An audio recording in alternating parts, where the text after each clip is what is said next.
G'day guys and gal, Warhammer 40k can mostly be summed up by a bunch of demigod super soldier fathers with various degrees of parenting skills. As a wise man once said, the greatest safeguard against chaos is being a present and caring father. There's no surprise that Sanguinius and his sons stayed loyal and noble, whilst Angron and his sons turned into a bunch of spastics. But was this actually a constant theme throughout each legion? Did every loyalist Primarch treat their sons well, and did every traitor Primarch treat their sons like shit? The answer isn't as clean cut as it would seem. Before we get started, the most fun thing I've created in my own biased opinion is my range of Major Minis. Fun fact, Major Minis started as 2 3D printers in my parents' basement with 2 minis available for purchase, and now it's in a full warehouse with our own custom resin, a team of employees, and dozens of models across all factions. I really wanted to highlight a recent release today that I love, the Tau Healy. Models inspired by the question, what if the elites joined the Tau Empire? These guys took months to put together, featuring fully modular Tau Healy, ranging from the miners, to the stealth, to the ultras, to the general, and even the arbiter himself. They are about the same height as a space marine, which makes sense since both warrior types are between 7 to 8 feet tall. Although those models are the highlight of the day, some of our newest releases also include the Crimson Fist, the Master of Mortification,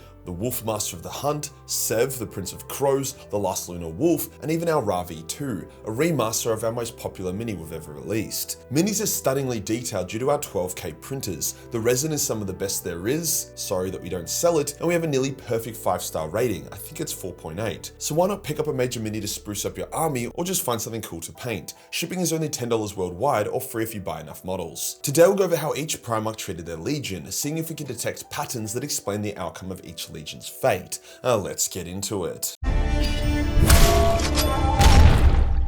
As always, chronological order gives us the Lion. The Lion was interesting in that he actually referred to his Space Marines as little brothers rather than sons. That, combined with their knightly orders and traditions, created a lot of mutual respect between Primarch and Astarte within the Dark Angel Legion. However, the Lion did not like being questioned or challenged. He would allow advice and even objection to his plans. But once he made his decision, that was it. The chaplain Nemiel discovered this the hard way when he disagreed with the Lion's decision to suspend the Edict of Nicaea and allow the Dark Angels to use their librarians as weapons against chaos. Nemiel would not accept the Primarch's decision, so the Lion punched him so hard that his head flew off his body. Probably not L. Johnson's proudest moment, to be honest. However, overall the Lion treated his legion with a lot of respect, at least in most cases. Sometimes he made mistakes that had disastrous consequences, such as the harsh banishment of Luther and the other Dark Angels that eventually caused Caliban to rebel and be destroyed. However, in the current setting, the Lion has learned much from these mistakes and is actively redeeming fallen Dark Angels who are not touched by chaos. Fulgrim initially loved his legion. He was very insecure about the Emperor's children having a slow start due to a few GNC disasters, thus being a small legion and not having many early Great Crusade victories. Because he nearly lost his legion, Fulgrim was very possessive and caring of them. However, he was also reckless to prove his legion's worth, occasionally throwing them into bad battle zones with little support or help from other Imperial elements to prove his legion's worth, resulting in higher than necessary casualties. When Fulgrim picked up the Layer Blade, he became extremely self-centered and selfish, losing a lot of connection to his legion and being happy to torment and even kill his favored sons for a bit of entertainment. By the time he became a demon prince, he literally couldn't care less about his legion, abandoning them whenever he could to pursue his own desires. Perturabo was a raging arsehole to his sons. When he first took command of his legion, he found them wanting and ordered a decimation.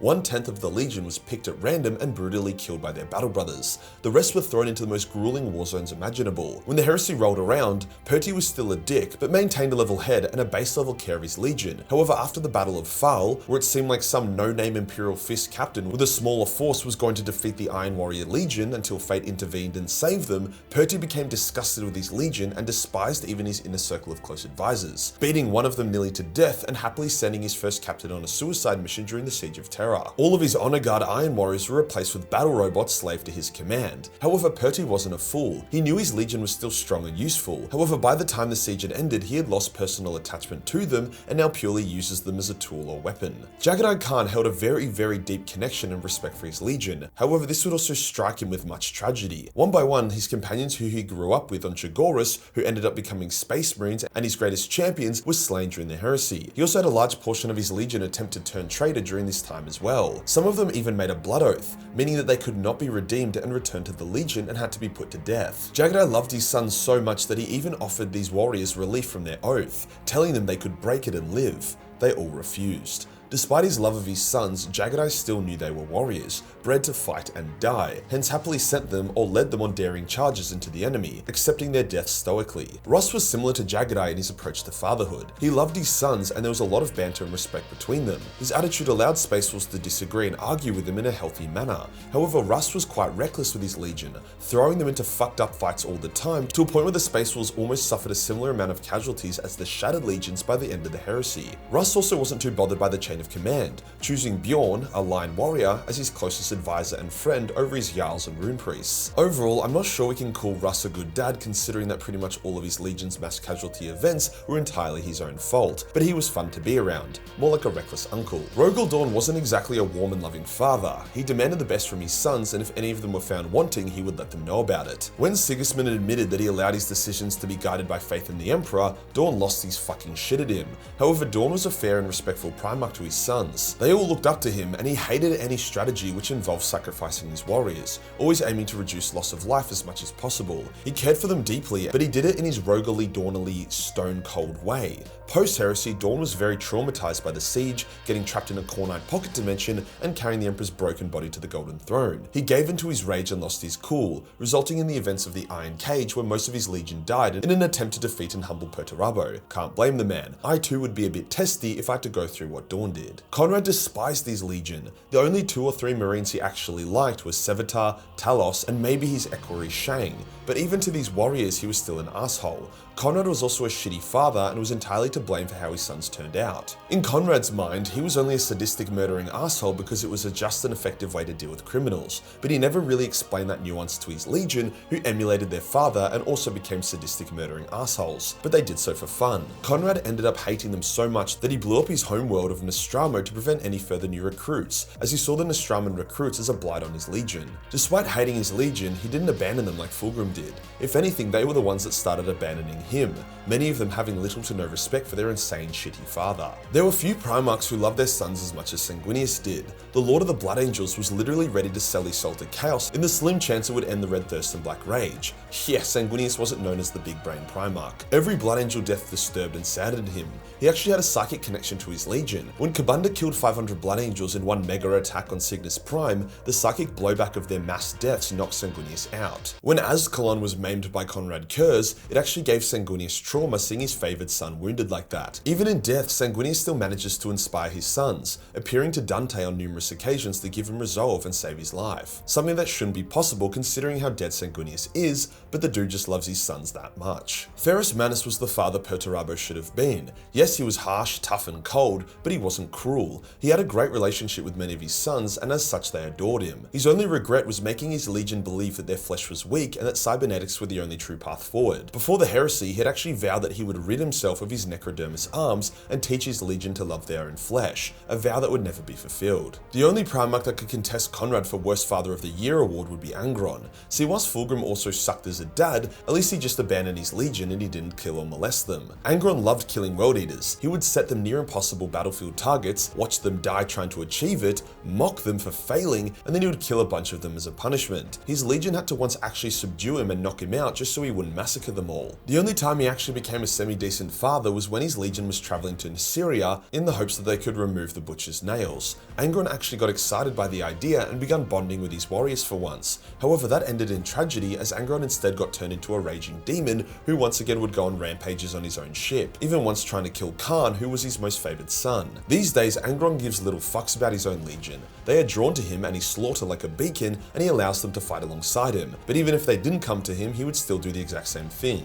Indifference is probably the word I'm looking for. Guilliman, on the other hand, is an entirely different ballpark and probably has the most healthy relationship with his legion out of all the Primarchs. That is, he treats his legion like a legion of warriors, bred to fight and die with honor. He is their commander, they are his troops. He does not weep and get traumatized when he sees them die. Likewise, he does not send them on suicide missions or kill them if they aren't performing up to some kind of unrealistic standard. He does still form personal connections with them, such as with Aenid Thiel. However, in the current setting, he is under so much pressure holding the Imperial appearing together, he has to be a lot more logical, no longer having the luxury of forming those closer bonds. However, he does quite like Cato Sicarius, mostly because he reminds him of Theo. Mortarion was actually a pretty decent father, despite how much of a salty bitch he was. He engaged with his sons, was so broken by watching them suffer from Energolite AIDS that he gave into chaos to save them, and the Death Guard have remained one of the most coherent, intact of all traitor legions due to Mortarion never abandoning his sons or pushing them away. Sure, he's had some pretty questionable moments, such as when he sacrificed a bunch of his Death Shroud elite warriors in order to summon a demonic incarnation of one of his dead sons, but overall his legion's fall to chaos was not driven by his sons having daddy issues. Likewise, Magnus was also a very loving and caring Primarch to his legion.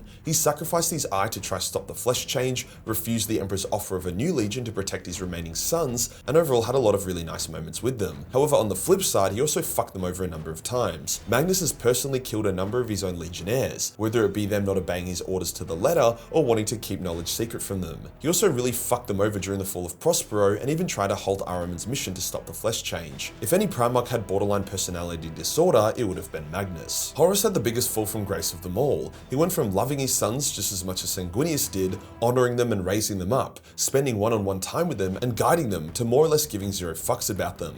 The more chaos power Horus absorbed, the shittier of a father he became. He became detached, cruel and ruthless. He still loved his legion, especially those sons like Malagos and Abaddon, but even those attachments faded. When the Mournival and the best of the sons of Horus were slaughtered during the Saturnine Gambit, Horus barely even seemed to notice. However, during his showdown with the Emperor, seeing Garviel Loken deeply affected Horus, so much so that it was the weakness that allowed the Emperor to actually slay him. So despite becoming a chaos-infused turbo dick, he still loved his sons in his own twisted way. Lorgar was quite an interesting dad. He definitely played favourites, with his favourite being Argyll Tal by far, so much so that when Argyll was killed by Erebus, who was more or less Lorgar's second in command, Lorgar told Khan, knowing he would go try to kill Erebus in revenge. Lorgar also sent around 50,000 wordbearers on a suicide mission to destroy the Ultramarines on Calth, hoping they would all die. Not because they were unloyal, but because he felt that their commitment to chaos was fueled by anger and a desire for vengeance rather than purity. He had this clinical detachment that has stopped him from getting too close to his sons, which is mostly evident by the fact that he has abandoned them and spent the last 10,000 years in seclusion. Vulcan is a giant black teddy bear to his sons and an avatar of flaming wrath to anyone who fucks with them. He was affected the most by the events of Isfahan, getting traumatized by seeing his sons slaughtered.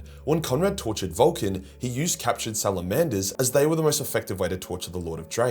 When Vulcan returned to life, instead of taking the remnants of his legion with him on their quest to Terra, he only took 3 warriors, mostly because he knew the path would be dangerous and he didn't want to lose what was left of the salamanders. There's a reason why the salamanders are so well adjusted, and it mostly comes from their daddy. Corvus wasn't exactly the nicest father to have. He wasn't cruel, but he was definitely cold and could be a massive prick. For example, he didn't like his Terran-born Raven Guard much, but instead of retraining them or indoctrinating them into his new teachings, he basically banished them from the Legion into the edges of the galaxy. However, Corvus despised any waste of Raven Guard life, so much so that he was the only Primarch to hate Horus before the heresy, because Horus forced the Raven Guard into a poor battle for them during the Great Crusade, costing them a lot of lives unnecessarily, showing that Corvus did indeed value them greatly. Post-heresy, Corvus does go a bit emo after having to cull all the mutated Raptor Raven Guard, which shows how much he actually cared. And finally, Alpharis Omegan. Alpharis saw his legion as a tool to be used. He was very ruthless, happily sacrificing any legionnaire he needed to achieve his goals. Both Alpharis and Omegan would use Alpha Legionnaires to kill other Alpha Legionnaires